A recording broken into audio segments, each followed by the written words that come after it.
when Allah took everything to give him everything. Have you ever felt like everything in your life is falling apart? Like no matter how hard you try, nothing works? Like Allah has forgotten about you? Today, I want to tell you a story. A story about a young man named Hamza. A story that will make you cry, but also give you hope. Because sometimes, when Allah takes everything from you, it's because He wants to give you something far greater, something you could never imagine. This is the story of Hamza, and trust me, by the end of this video, you'll never look at your struggles the same way again.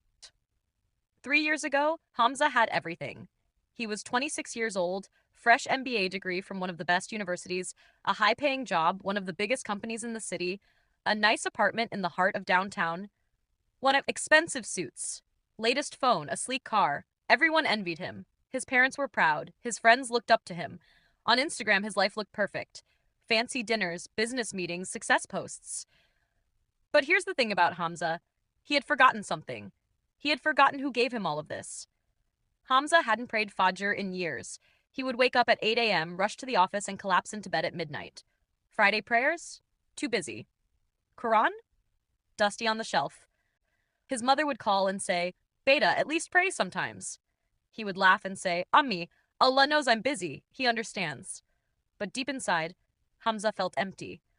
No matter how much money he made, no matter how many people praised him, there was this void. A feeling that something was missing, but he ignored it. He thought, once I get the next promotion, then I'll be happy. Little did he know, Allah had other plans. The first crack. It started small. One Monday morning, Hamza walked into his office like always, but something felt off. His boss called him into the conference room. Along with 3 other employees, the HR manager was there too. Hamza's heart started pounding. His boss cleared his throat and said, Due to budget cuts, we have to let some people go, effective immediately. Hamza felt his world tilt. Wait, me? But I've been here for 3 years. I've never missed a deadline. The HR manager slid a paper across the table. Termination letter. His boss avoided eye contact. It's not personal, Hamza. It's business. Your final paycheck will be processed. And just like that, in 5 minutes, everything he had worked for, gone. Gone. Hamza walked out of that building in shock. He didn't cry. He didn't scream. He just couldn't believe it. He sat in his car for an hour, staring at the steering wheel. His phone buzzed. A message from his landlord. Hamza, your rent is 10 days overdue. Pay by tonight or vacate. He had spent most of his salary on his lifestyle. New clothes, restaurants, gadgets. He had less than 200 in his account and rent was 1,500. That evening, Hamza went to his apartment. His landlord was waiting outside. I'm sorry, Hamza, but I have bills too. If you can't pay, you need to leave. Tonight. Hamza begged. Please, just give me 1 week. I'll find something. No, I've heard that before. By 9 p.m., Hamza was standing outside his building. 2 suitcases, 1 backpack, no job, no home, and for the first time in years, he felt completely, utterly alone. It started raining, not a light drizzle, a heavy, punishing rain. Hamza walked through the streets, dragging his suitcases. Water soaked through his shoes. His suit, the same one he wore to impress clients, was drenched. He tried calling friends. No answer. He called his cousin. Bro, I'm in another city right now. Can't help.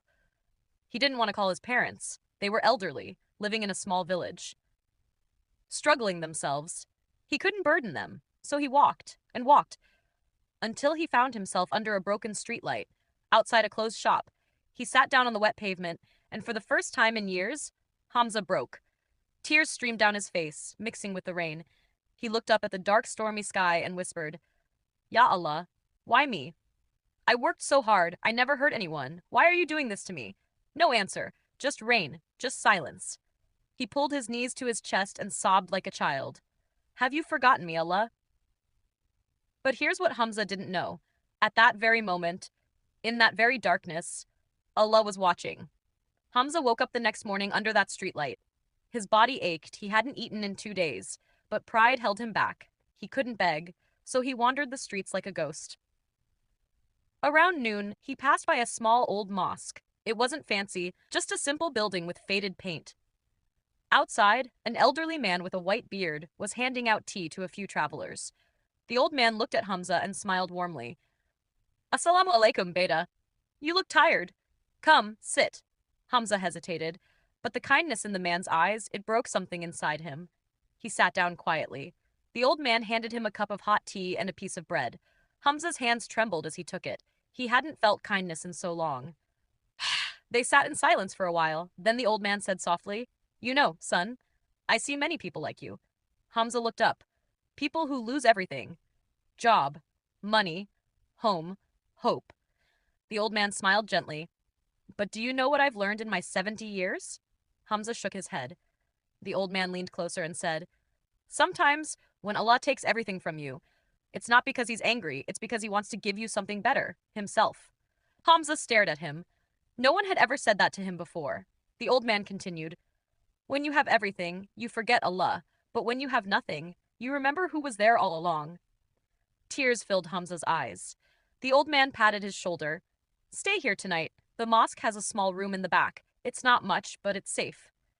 Hamza couldn't speak. He just nodded. For the first time in days, he felt a tiny spark of hope. Days turned into weeks. Hamza stayed at the mosque. He helped the imam clean after prayers. He swept the floors, arranged the prayer mats, filled water for wudu. In return, the imam gave him simple meals: rice, lentils, bread, nothing fancy, but to Hamza, it tasted like a feast. And then something changed. One night, Hamza heard the Fajr Adhan. For the first time in years, he didn't ignore it. He made wudu with shaking hands. He stood in the prayer line, and when he went into sujud, he cried. Not tears of sadness, but tears relief. Ya Allah, I'm sorry, I forgot you. Forgive me. Every night after that, Hamza would sit alone in the mosque after Isha. He would open the Quran and read, slowly, struggling with the Arabic, but he read. He started memorizing small surahs, Al-Ikhlas, Al-Falaq, An-Nas, and every night he would make the same dua. Ya Allah, I don't understand what's happening to me, but I trust you. If this pain is bringing me closer to you, then I accept it. Months passed. Hamza was no longer the same person. His designer suits were gone, his arrogance was gone, but something new had grown in its place: humility, gratitude, peace.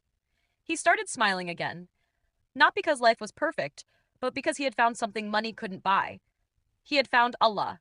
One day, the imam told Hamza about a small tea stall nearby. The owner is old. He needs help. It's not much money, but it's honest work. Hamza went. The tea stall was tiny, just a wooden cart and a stove. The owner, Uncle Rafiq, was a kind man. "Can you make tea?" he asked. Hamza smiled. "I can learn." Uncle Rafiq hired him on the spot. The pay was barely $5 a day, but to Hamza, it felt like a fortune. Every morning, Hamza would wake up for Fajr, pray, then head to the tea stall. He served tea to laborers, students, shopkeepers, people who never knew he once wore expensive suits, people who never cared Henbris. They just wanted good tea and a kind smile, and Hamza gave them both. One afternoon, a man in a business suit sat down at the stall. He looked familiar. The man stared at Hamza for a moment, then said, "Wait, Hamza? Is that you?" Hamza's heart skipped. It was Mr. Khalid, his old colleague. Hamza felt embarrassed, but he smiled. "Yes, sir, it's me." Khalid looked shocked. "What are you doing here?" Hamza poured him tea calmly. "Surviving, learning, growing." Mr. Khalid was silent for a moment. Then he said, "Listen, I just started my own business, a consulting firm. I need someone I can trust. Someone honest. Are you interested?" Hamza couldn't believe it. After months of struggle, after crying under the rain, after losing everything, Allah had opened a door, not through luck, but through patience, through humility, through trust. Hamza looked up at the sky and whispered, "Alhamdulillah." 2 years later, Hamza stood outside a small, beautiful cafe. The sign above read, "The light after rain." It was his. With the money he saved from his job with Mr. Khalid and a small loan from the imam, Hamza had opened his dream cafe. But this wasn't just any cafe. Every Friday, Hamza served free meals to anyone in need: the homeless, the jobless, the struggling. Because he remembered. He remembered what it felt like to have nothing. And he never wanted anyone to feel forgotten. One evening, a young man walked in. He looked broken, tired, lost. Hamza smiled and said, "Sit, brother. Tea is on me."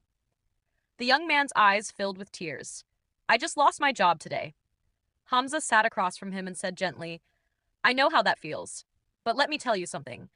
Sometimes, when Allah takes everything, it's because He wants to give you something far greater. Trust Him. He hasn't forgotten you. Indeed, with hardship comes ease. Indeed, with hardship comes ease. Today, Hamza still runs that cafe. He's not rich, but he's content. He prays 5 times a day. He reads Quran every night. And whenever someone asks him, "How did you survive that dark time?" he smiles and says, "I didn't survive it. Allah carried me through it." So if you're watching this and you feel like you've lost everything, remember Hamza. Remember that Allah doesn't take things away to punish you.